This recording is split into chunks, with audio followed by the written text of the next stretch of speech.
China-U.S. relations, from the economy to the impact of the crisis in Ukraine, what can we expect? Hello, I'm Anand Naidu, and this is The Heat.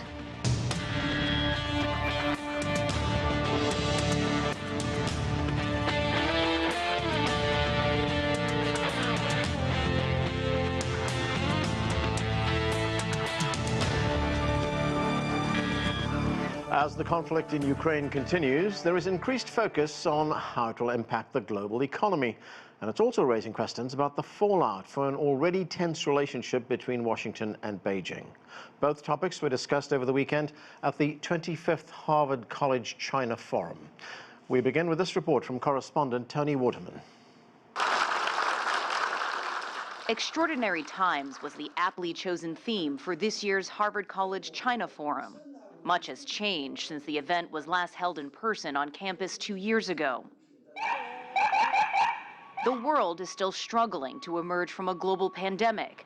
The conflict in Ukraine has sparked the greatest humanitarian crisis since World War II, and there's increased chatter about the potential for an economic recession. The relationship between the world's superpowers, China and the U.S., is also strained. China's ambassador to the U.S., Gang, said bilateral ties were once again facing a severe and complicated situation. The dark clouds of misunderstanding and miscalculation are gathering. The ice of a new Cold War is in the process of being formed. What are the reasons, and what are the solutions for China-U.S. relations? How can the two sides find a new way to get along? These are the questions of the century for the whole world. Against that backdrop, hundreds gathered, both virtually and in person, to hear from some of the world's leading experts on how China and the U.S. can face the headwinds. We are brothers in the family of man, sharing a common planet that will determine our safety, facing common threats, with a common stake in basic order and security that enable our people to prosper and to flourish. This year's forum coincides with the 50th anniversary of U.S. President Richard Nixon's historic visit to China. An 8-day trip that involved high-level meetings, but also cultural exchanges, which led to the normalization of China-U.S. relations and decades of shared prosperity. Despite myriad disagreements half a century later, many at the forum believe those differences should not stand in the way of cooperation, particularly around combating climate change, fighting terrorism, and working towards world peace. Ultimately, I am optimistic about cooperation, not because I have concrete suggestions about how the two countries can work together, but because the benefits to the world of us learning to work together again are so enormous. And the risks to the world, if we do not work together, are so great. There were a dozen panel discussions held during the 2-day event, including one on sustainability, where participants discussed the role businesses play in sustainability. One message that nearly all the speakers at this year's Harvard China Forum stressed is the importance of dialogue, not just at the highest echelons of power, but at the grassroots level among American and Chinese students. They are the future leaders, politically, economically, and socially. Fostering understanding and respect could be the antidote needed to keep both sides from a disastrous outcome. Toni Waterman, CGTN, Cambridge, Massachusetts. Toni Waterman also had an opportunity to sit down with former U.S. Treasury Secretary Larry Summers for a wide-ranging discussion on global economic issues, including the China-U.S. trade relationship. Let's listen to that before we get to our panel. Mr. Summers, thank you so much for joining us. I want to start off with the U.S. economy. You have recently said that a recession is the most likely outcome in the United States. How certain of that are you? How quickly could we see this recession, and just how bad do you think it could be? I'm not certain. No economic forecaster ever should be certain. I think it's the highest probability within the next 2 years. I certainly think it's a way under 50-50 probability over the next 1 year. But the experience is that when unemployment gets very low and inflation gets very high, the odds of a recession within 2 years are really quite high. And that's my primary basis for judging that the risks are substantial. My secondary basis is looking at the behavior of financial markets, where markets are pricing in that interest rates will rise for some interval, but then they're pricing in that interest rates will fall over some interval, which would be the pattern that would go with an expectation of a downturn. I don't see a reason at this point for believing that a recession would be a profoundly serious downturn of the kind we saw in 2008, or of the kind we saw when the economy was, in a sense, put to sleep as people were stopped from moving in response to COVID.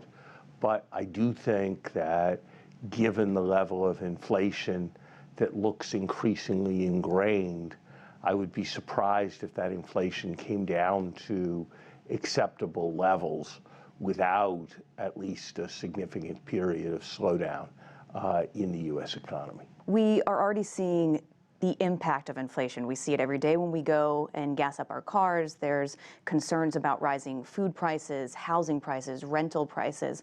The U.S. Secretary of State Antony Blinken has reportedly said that the war in Ukraine, the conflict in Ukraine, could drag on through 2022 as the weeks and the months get behind us. How worse do you think inflation? What impact is that going to have on the global economy? I think after a period when we made policy errors of excessively expansionary policy, we've now caught some very unfortunate circumstance in everything that's going to flow from the war in Ukraine.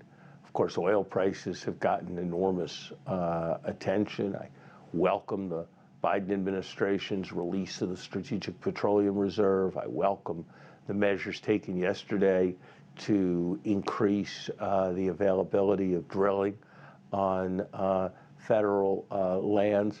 I think from a global perspective, my primary concern is food prices, where I think the loss of harvests down the road in both Ukraine and Russia could be very consequential, and could be especially consequential for many of the poorest countries in the world. So my hope would be that we will see substantial efforts of the international community to come together and contingency plan for those potential price spikes.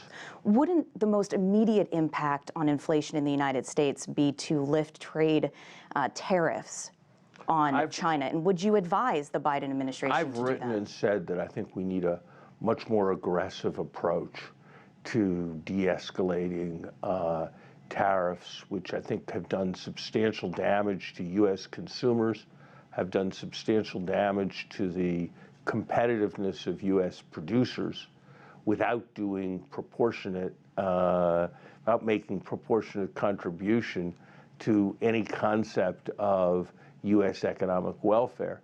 The Peterson Institute has estimated that a program of tariff reduction that was significant but not overwhelming, that was substantially short of repealing all of President Trump's increases, could reduce the U.S. Consumer Price Index by 1.3%, even before you got to further effects as prices came down and those limited wages. So I think achieving negotiated tariff reductions should be a very substantial priority for the United States.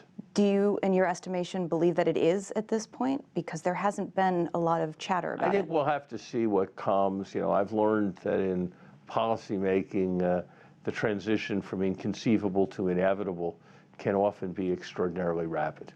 What type of economic relationship do you think the United States wants to have with China? I hope that we are going to have a mutually beneficial relationship based on substantial economic interaction. I think that one of the most important exports that the United States makes to China is, as they put it in the GDP accounts, educational services.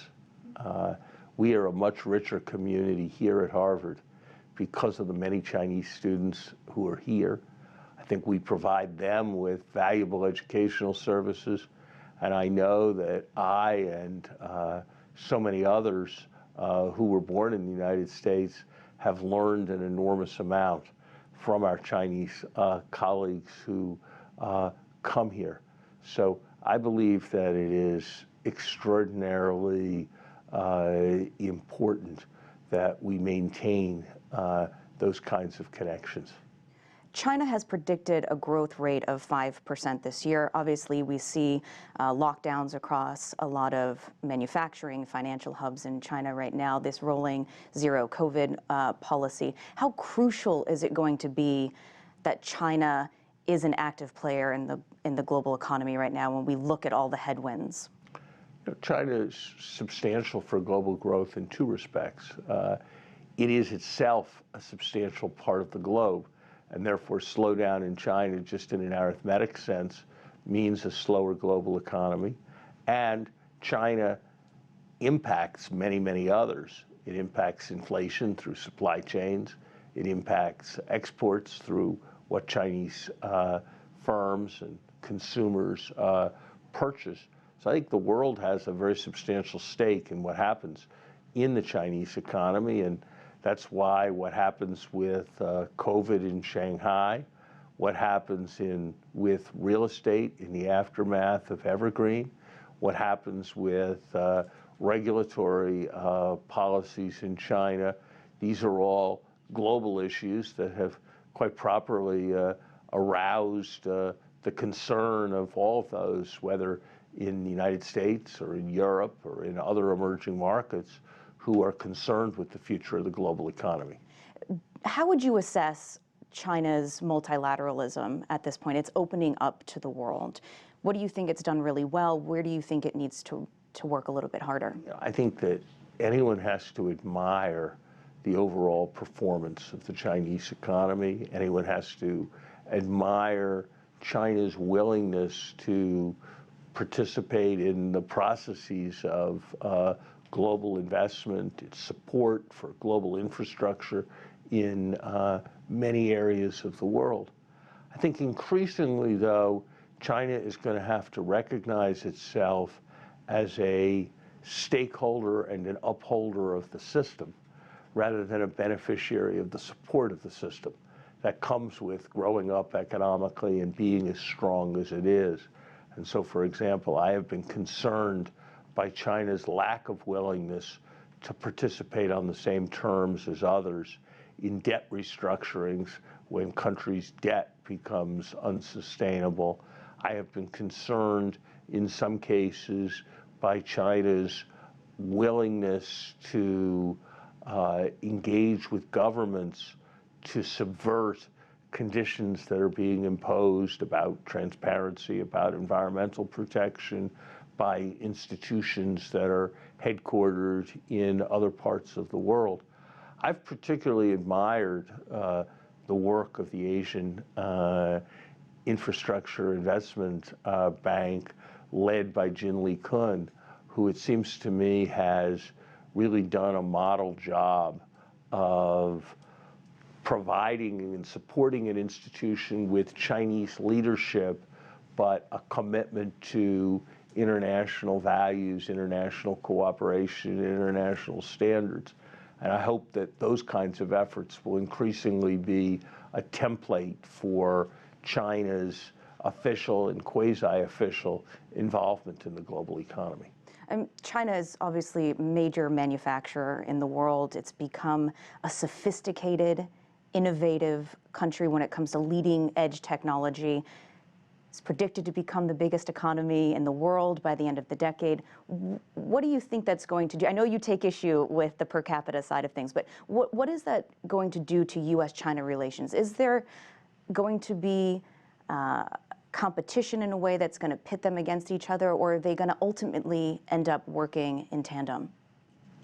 I hope we will find our way to each define our greatness in ways that are reinforcing for the other.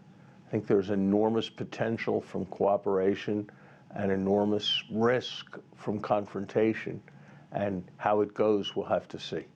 Thank you so much for joining us. Thank you. And now for reaction to the Larry Summers interview and the China-U.S. relationship, let's bring in our panel. Joining me from Beijing is Victor Ga. He is chair professor at Soochow University. Also with us is Neysun Mahboubi, research scholar at the Center for the Study of Contemporary China at the University of Pennsylvania. And from Portland, Oregon, with us too is Liang. She is chair professor of economics at Willamette University. Welcome to all of you. And Liang, we just heard there from the former U.S. Treasury Secretary Larry Summers tell us that he thinks there's going to be a recession within the next 2 years, but it won't be as serious as the Great Recession we saw in 2008. That recession was brought on by the financial crisis. What do you think? Yeah, good to talk to you, Anand. So I think the chance of having a recession, as he said, it is high, but that has a lot to do with, I think, policy mismaneuver. So I think nothing is set in stone, but we do need to be really careful how to navigate through inflation and a so-called tight job market. Many economists have, projected the Fed is going to continue to raise interest rate, for example, back-to-back 2.5 percentage points increase in the Fed funds rate, and by the year end, that could raise the Fed funds rate to somewhere between 2.25% to 2.5%. And again, all these is trying to fight inflation, but I think that is a very misleading, very misguided policy. For one, this is going to really significantly affect the economy in negative ways. We're talking about households right now in the U.S. have about $15 trillion debt as mid last year, and the corporate sector is also awash with debt. So the Fed interest rate hike is going to add to that debt services. It reduces demand, for the great majority of Americans. But then on the other hand, the higher interest rate would translate into high returns on, Treasury bondholders. So that adds to demand. So it has very dubious effect on the demand. And what is really happening, I think, behind all this inflation has a lot to do with the supply side factors. And what the United States really need to do is actually to invest in, alternative energies to bring down that energy cost in the future, in the long run, invest in education, invest in semiconductor chips, and so on and so forth. So I think that is really a wrong dose of medicine that's going to hurt the economy.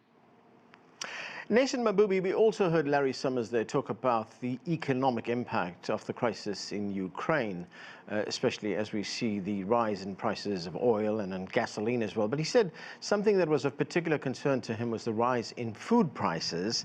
And I'm wondering, what kind of impact would that rise in food prices have on the developing world, especially those countries that are dependent on Ukraine and Russia for food imports? Well, certainly I'm not an expert on the role of Ukraine as a breadbasket for the developing world, but it's very clear that this crisis, like many other crises, can have significant downstream effects. And someone like Larry Summers, who obviously has been ahead of the curve in predicting a lot of different types of economic downturns over the course of his career, when he says that this is a concern looking forward, I think we should all pay close attention to that. But this crisis in Ukraine is not one that we can anticipate ending anytime soon. So whatever downstream effects there are likely to be magnified by how long it takes to resolve, as it will eventually, but not in any time in the near future. Victor Ga, Larry Summers said that while he admires China's global efforts on investment and infrastructure, he also thinks that China needs to be doing more on things like debt restructuring, transparency. What are your thoughts on that?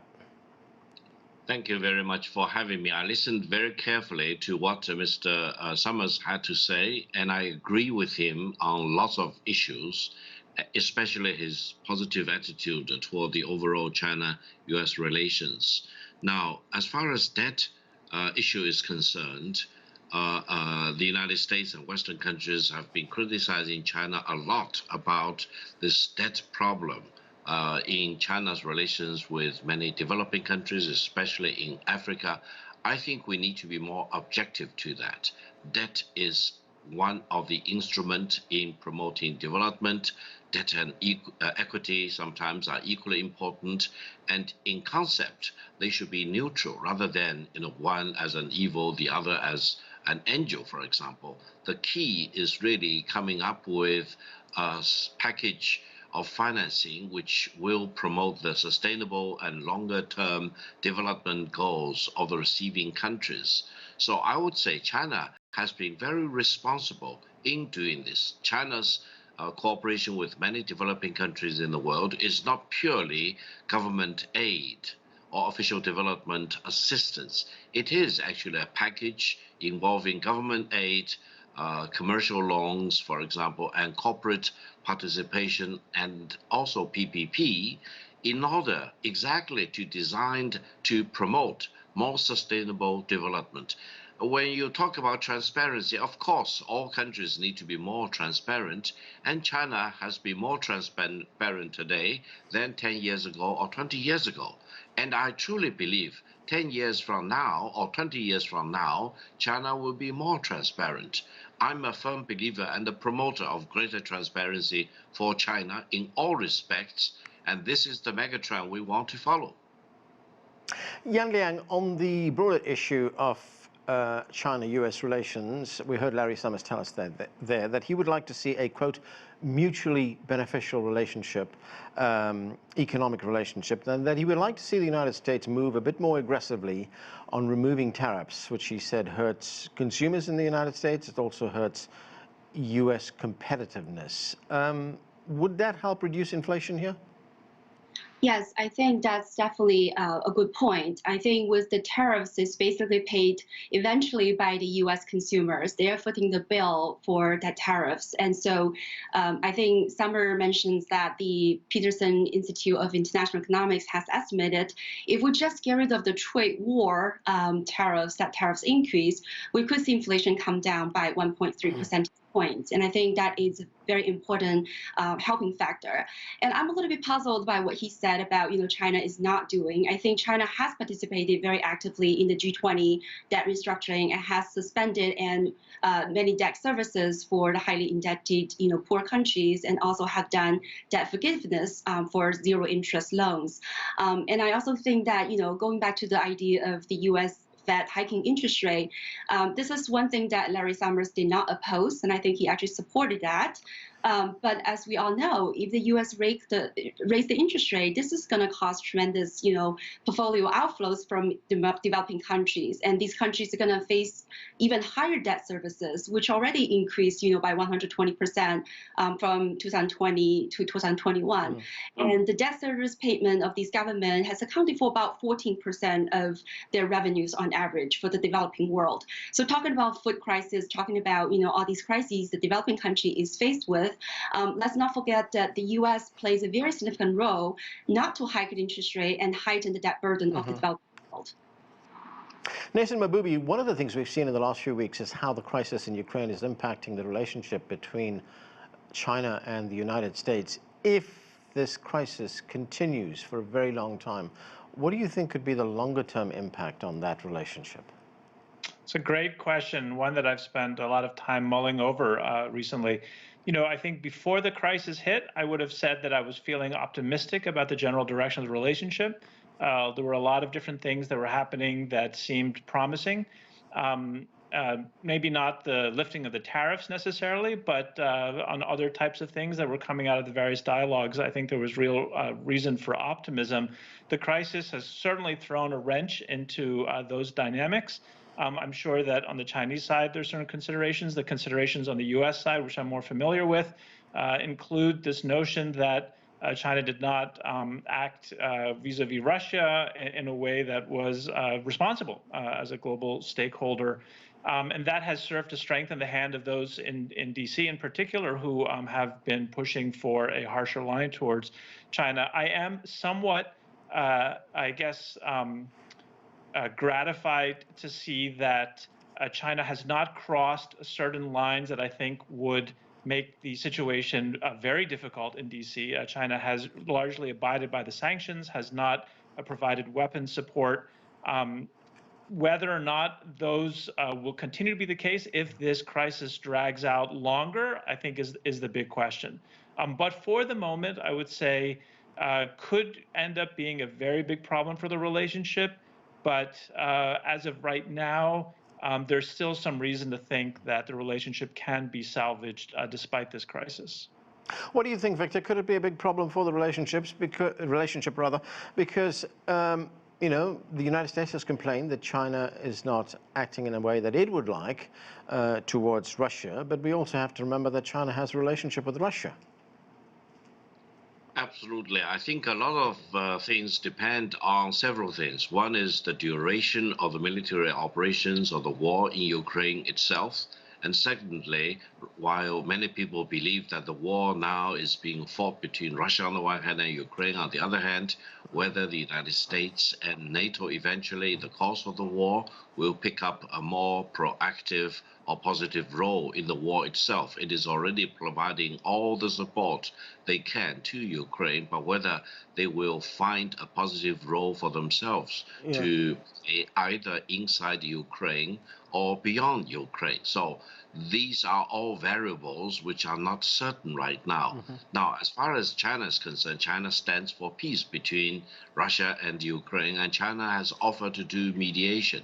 I hope the United States will also start to think about mediation rather than being a combatant to the war, because what the world would need is not a continuation of the war or intensification of the war, but a winding up of the war and achieving peace between Russia and Ukraine. One other quick thing, Victor, we just got a few seconds left. We just marked the 50th anniversary of President Nixon's visit to China. President Mao promised to send 2 pandas to the United States, and we're now marking 50 years of what became known as panda diplomacy. How significant was that kind of gesture during the early days of the China-U.S. relationship? In retrospect, the defreezing of the relations between China and the United States under Chairman Mao and Premier Zhou Enlai on the one hand, and President Nixon and Dr. Henry Kissinger on the other hand, leading to the normalization of relations in 1979, and all this more than 4 decades of very solid and substantive improvement of the bilateral relations should serve as a very important contribution to peace and development in world history for mankind as a whole. We should really draw more inspirations for this rather than distracted by some very wrong tendencies and dangerous tendencies originating from Washington. I'm a believer of better relations, more constructive relations between great countries. All right, and that's where we have to leave it. Thanks to all of you for being with us. I'm Arland Naidu in Washington, D.C. Thanks for watching.